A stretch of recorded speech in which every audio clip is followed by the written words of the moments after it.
Renata is just here to learn from you for a few weeks. Temporary consultant. You know how corporate likes to bring in fresh perspectives. Silas Brennan's voice echoed in my head as I stared at the email on my phone, my hands shaking so badly I nearly dropped it. The subject line burned into my retinas: position elimination, effective immediately. Before we dive in, please subscribe and let me know your local time in the comment. Through my apartment window, 6 floors up, I could see straight into our office building across the street. There, in my corner office with the windows I'd specifically requested 3 years ago, sat Renata. In my chair. At my desk. Her dark hair was pulled back in the same ponytail I always wore, and she was leaning back, feet propped up, talking on what I knew was my office phone. She was laughing. Actually laughing, her head thrown back like she'd just heard the funniest joke in the world. My name is Ramona Pritchard, Mona. 38 years old, and until that devastating Monday morning, I was the senior marketing strategist at NextPoint Technologies in Austin, Texas.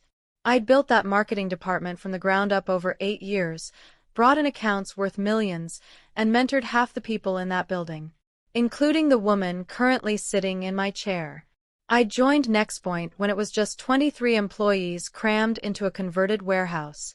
No marketing department, no strategy, just engineers with brilliant ideas and zero clue how to sell them. I was employee number 24, hired to figure out the marketing thing, as our CEO Wesley Kimball had put it. 8 years later, I built a department of 12 people, landed contracts worth over $6 million annually, and turned NextPoint into a household name in the tech industry. The Morrison account alone brought in $847,000 every year. Blackwell Industries, another $654,000. 15 major clients who trusted me personally, who called my direct line when they needed anything. I'd earned every promotion, every raise, every square foot of that corner office. When other companies tried to poach me, Wesley always matched their offers. "You're irreplaceable, Mona," he'd told me during my last review. "This company wouldn't be the same without you." I believed him. I believed in the company, in the team, in the future we were building together. That blind trust was about to become my biggest mistake. 8 weeks earlier, my director Silas Brennan had brought Renata into my office. She was 26, fresh-faced, with an MBA from UT Austin and an eager smile that reminded me of myself 8 years ago. "Renata is just here to learn from you for a few weeks," Silas had explained with that warm smile I'd trusted for 8 years. "Corporate wants to bring in some temporary consulting help to get fresh perspectives on our processes." I'd welcomed her with open arms. On her first day, I took her to lunch at my favorite cafe downtown, the one where I'd celebrated every major contract win. "I'm so excited to learn from you," she'd gushed over her salad. "I've studied your Morrison campaign in business school. It's literally textbook material now." I was flattered. Who wouldn't be?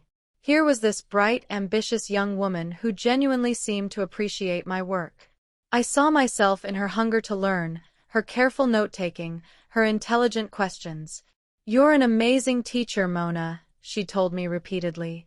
"I've learned more from you in 2 weeks than I learned in 4 years of college."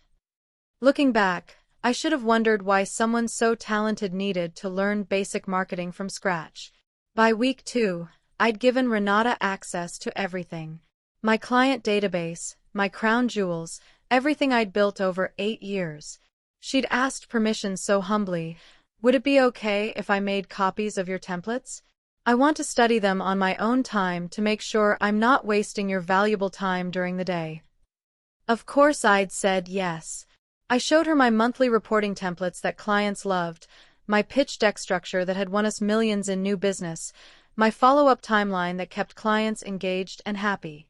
I explained my pricing strategy, my negotiation tactics, even my personal relationship building techniques. "Take notes on everything," I'd encouraged her. These processes took me years to perfect. Week 3, I started personally introducing Renata to my clients. During our call with Morrison, our biggest account, she'd charmed them completely. After the meeting, Mr. Morrison had pulled me aside. "She's sharp, Mona. Really sharp. You've trained her well. Great addition to your team." I'd beamed with pride. Renata was proving to be everything I'd hoped for in a mentee. Smart, dedicated, grateful for the opportunity. I was already imagining recommending her for a permanent position when her consulting period ended. The warning signs started in week 5, subtle at first. I noticed Renata staying late after I left, which seemed dedicated until I realized she was spending those extra hours in meetings with Silas. When I asked about it, she'd brush it off, just going over my progress reports with him. Then Kimberly from my team pulled me aside during week 6. "Is Renata replacing you?" she'd asked quietly, glancing around to make sure no one could overhear. "She's been asking really specific questions about your salary range, your benefits package, even your client commission structure." I'd laughed it off. "She's just curious about how the industry works," I'd explained, but Kimberly's worried expression stuck with me. Week 7, I caught Renata in Silas's office, both of them huddled over his computer, jumping apart when I knocked. "Just reviewing Renata's final progress report," Silas had explained smoothly, but his eyes wouldn't meet mine. "Discussing her recommendations for process improvements." That weekend, I couldn't shake the feeling that something was wrong, but I desperately wanted to believe in basic human decency. These were people I'd worked with for years. Renata was someone I'd invested weeks in training. Surely I was just being paranoid. That Monday morning when my keycard wouldn't work at the office entrance should have been my first clue. When I finally got inside using the visitor system, my office was dark, my desk cleared completely. Renata was sitting outside Silas's office with expensive Starbucks coffee, both of them staring at me with guilty faces that confirmed my worst fears. "Mona, we need to talk," Silas had said, his voice strained. In his office, with HR's Tracy Williams taking notes, he delivered the blow. "Due to budgetary constraints and organizational restructuring, we're eliminating your position effective immediately.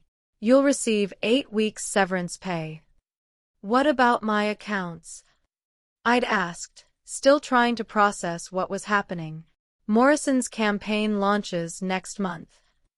Renata will be handling the transition," Tracy had replied without meeting my eyes. "We appreciate everything you've done for the company."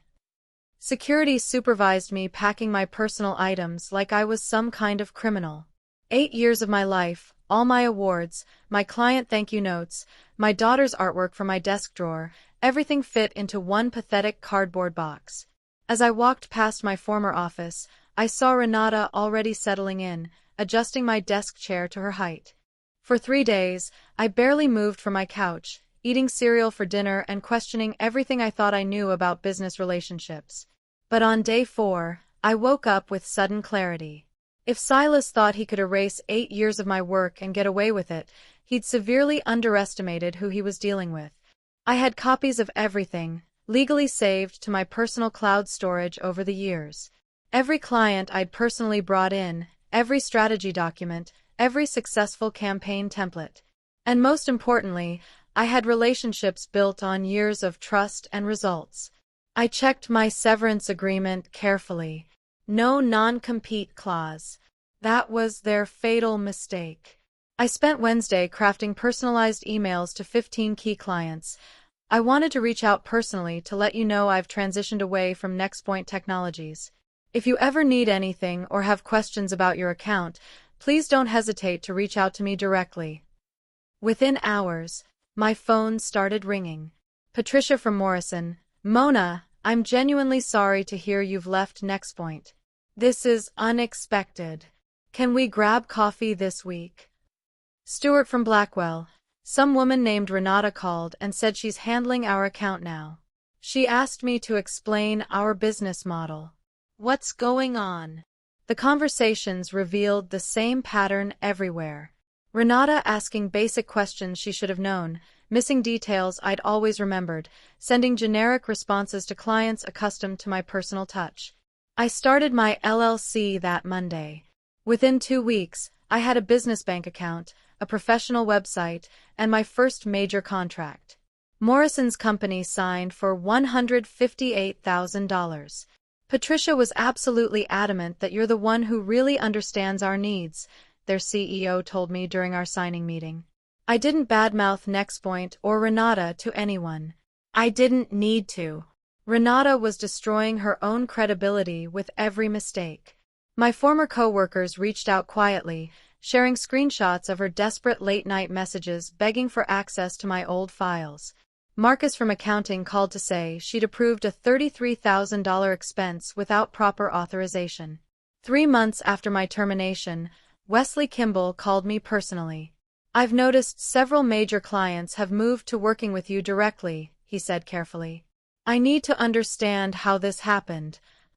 Several clients reached out to me after my departure, I replied calmly. Since my severance agreement didn't include a non-compete clause, I was free to continue working with them. And frankly, Wesley, there wasn't much of a transition. I was terminated on a Monday morning with security escort.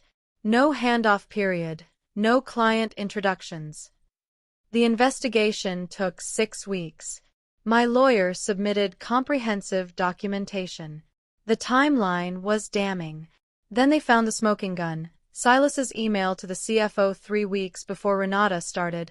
I think we can cut marketing expenses by 40% if we replace Pritchard with someone cheaper. This Vance candidate could do 80% of the work at 50% of the cost. 1 year later, I'm sitting in my corner office with exposed brick walls overlooking downtown Austin. My firm has 8 employees, 12 active clients, and 7-figure revenue. Silas was fired. Renata was fired. Wesley offered me my old job back at double my previous salary. I declined politely.